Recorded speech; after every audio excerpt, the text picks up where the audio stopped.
sedikit aja Bang, soal Nikita. Kenapa? Ya, Abang kan sudah membuat LP nih Bang.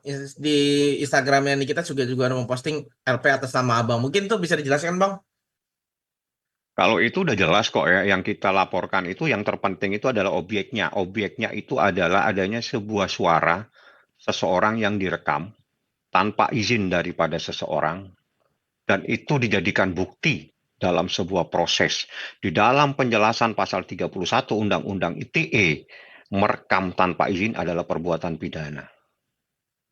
Seperti itu. Ya. Berartinya emang Nikita sendiri emang maksudnya supaya Reza Gladys ini tetap dijerat juga ya Bang? Saya hanya membuat laporan berdasarkan bukti.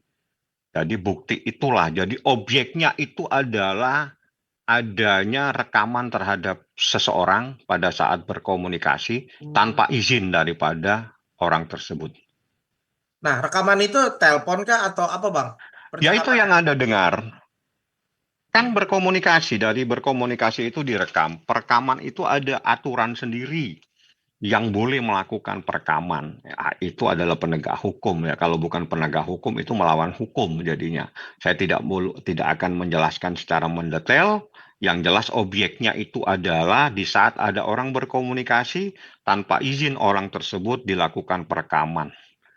Dan itu diposting menjadi informasi diketahui oleh publik. Seperti itu. Oke, itu dilaporkan di Polda apa di mana Bang? Ya kan Anda sudah lihat sendiri tulisannya di Polda Metro Jaya. Oke Bang, Bang mungkin ini kan Nikita sudah masuk masa tahanannya udah maksudnya diperpanjang 40 hari Bang. Mungkin prosesnya sendiri seperti apa sih Bang? Kalau proses tanya penyidik, saya bukan penyidik. Prosesnya tanya penyidik, bagaimana kewajiban penyidik, bukan saya.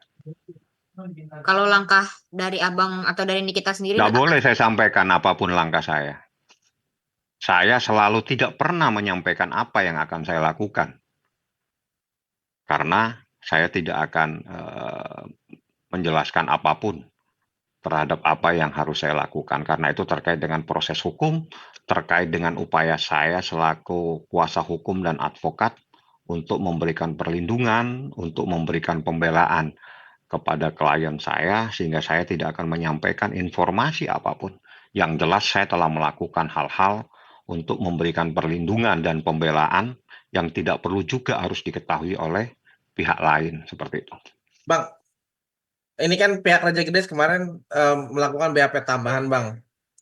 Terkait ada kayaknya mau ada penambahan tersangka lain dan bukti-bukti lain gitu. Mungkin Bang sendiri seperti apa gitu?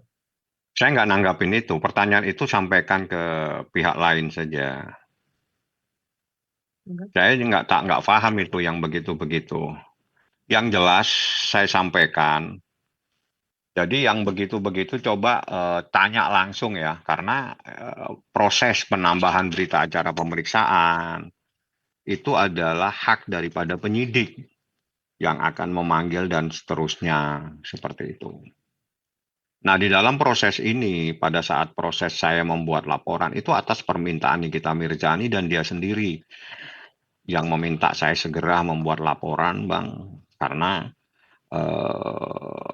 ini harus kita ungkap bahwa ada sebuah proses yang patut diduga proses tersebut adanya sebuah perekaman terhadap komunikasi tanpa izin daripada orang yang berbicara. Jadi seperti itu. Bang, ini kan Nikmir belum P21 ya Bang. Apakah ini pertanda baik untuk Nikmir atau seperti apa Bang? Saya jangan disuruh jadi tukang ngeramal ya. Ikutin aja prosesnya, karena prosesnya itu harus berjalan dan diingatkan dalam perkara ini bahwa dalam proses ini adalah pasal pemerasan. Di dalam pasal pemerasan itu harus ada seseorang dalam keadaan tertekan, dalam keadaan kemerdekaannya, tidak dalam keadaan merdeka, dan saya tidak perlu jelaskan lebih lanjut nantinya. Ikutin saja prosesnya. Yang jelas, sebagai kuasa hukum saya tahu perkara ini, dan itu menjadi kewajiban saya untuk memberikan perlindungan. Tapi hak dan kewenangan terkait penahanan dan semua itu menjadi kewenangan penyidik, tapi proses hukum itu adalah hitam putih. Tidak bisa dibuat terbalik-balik. Nanti semuanya akan terungkap di persidangan. Ya, seperti itu. Kondisi Nikita sendiri seperti apa, Bang? Ya baik-baik aja, sehat walafiat. Dia nggak ada masalah. Nggak ada masalah kalau Nikita dalam keadaan sehat, Ismail Marzuki juga dalam keadaan sehat. Pada saat saya di Polda, saya pasti akan bertemu, namanya membesuk ya. Kita ngobrol masalah hukumnya dan sebagainya. Banyak yang kita diskusikan sama Nikita. Termasuk pasal-pasal yang dalam laporan tersebut itu adalah setelah kita diskusi panjang dengan dia. Selama ini memang kita mencoba untuk melihat saja. Karena bagi saya dari awal saya sudah tahu, tapi di saat ada saatnya kita minta abang, saatnya kita lapor polisi. Dia bilang gitu, ini pasalnya bang dan seterusnya. Jadi seperti itulah kejadian. Jadi sebetulnya nggak perlulah saya terlalu mendetail untuk menjelaskan karena itu terkait dengan strategi dalam proses melakukan pembelaan terhadap klien saya seperti itu. Kalau untuk Bang, anak dari sendiri, saya Bang, terakhir, anak Bang. sendiri gimana, Ini Bang? kan- Suka ketemu sama Aminya nggak, Bang? Saya nggak terlalu ya. Nggak mungkin saya nanya-nanya yang begitu. Tapi kalau saya bertemu rame-rame di bulan puasa sih kita sering bertemu, buka puasa bersama sama anak-anak. Kadang besuk dulu, kadang buka puasa bersama-sama sama Niki, atau berbuka puasa bersama-sama dengan kakaknya. Itu sering kita lakukan dan bahkan mungkin ada yang live atau apa saya nggak tahu. Tapi sejak di bulan Ramadan ini mungkin setelah habis Lebaran ini kan ada kegiatan sendiri-sendiri, mungkin jarang. Nah, tapi kalau misalnya besuk itu sepertinya sih tidak ada masalah bisa bertemu karena kita besuk sesuai dengan aturan setiap pukul 10 pagi sampai jam 3 sore pada hari kerja, yakni hari Senin sampai hari Kamis. Itu boleh, setelah itu nggak boleh. Jadi kita ikutin saja aturan yang telah ditetapkan, boleh besuk pada jam-jam pada hari-hari yang telah ditentukan hari Senin sampai Kamis. Seingat saya jam 10 sampai jam 3. Ya kalau kita mau besuk pada jam-jam itu nggak ada masalah.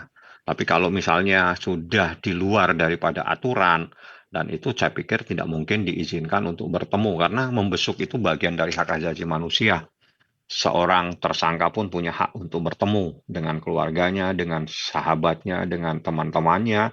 Tapi pada jam-jam, pada waktu, pada hari yang telah ditentukan oleh yang menerima titipan tahanan tersebut atau direktorat pada penahanan atau tahti ya, tahanan titipan istilahnya, seperti itu. Bang, tapi anak-anak sudah menjenguk bang, kayak Aska dan Arkana gitu. Ya kan Anda pernah lihat Kan? sendiri dia datang pada saat Nikita ulang tahun dan sebagainya dan sebagainya. Oke, Bang, mungkin terakhir dari saya. Bang, kemarin Nikita menolak diperiksa atas laporan Rasman, Bang. Mungkin seperti apa, Bang? Yang mana ini? Yang pemukulan di Polres, Bang, kekerasan. Kan katanya Nikitanya di menolak untuk datang. Tidak ada Diperiksa, yang menolak, tapi harus pada proses yang sama. Gak ada tolak menolak, tapi kalau misalnya yang diperiksa itu ada yang tidak mau diperiksa, terus di sini juga harus diperiksa, ya harus bersama-sama prosesnya berjalan. Nggak ada, kan prosesnya beda. Jadi yang harus difahami dalam proses ini kita itu membela diri pada saat itu. Gitu loh ya, dan itu rame kok ya, ada videonya semua seingat saya. Ada fakta-faktanya, saya nggak perlu terlalu mendetail terkait dengan fakta-fakta kejadian.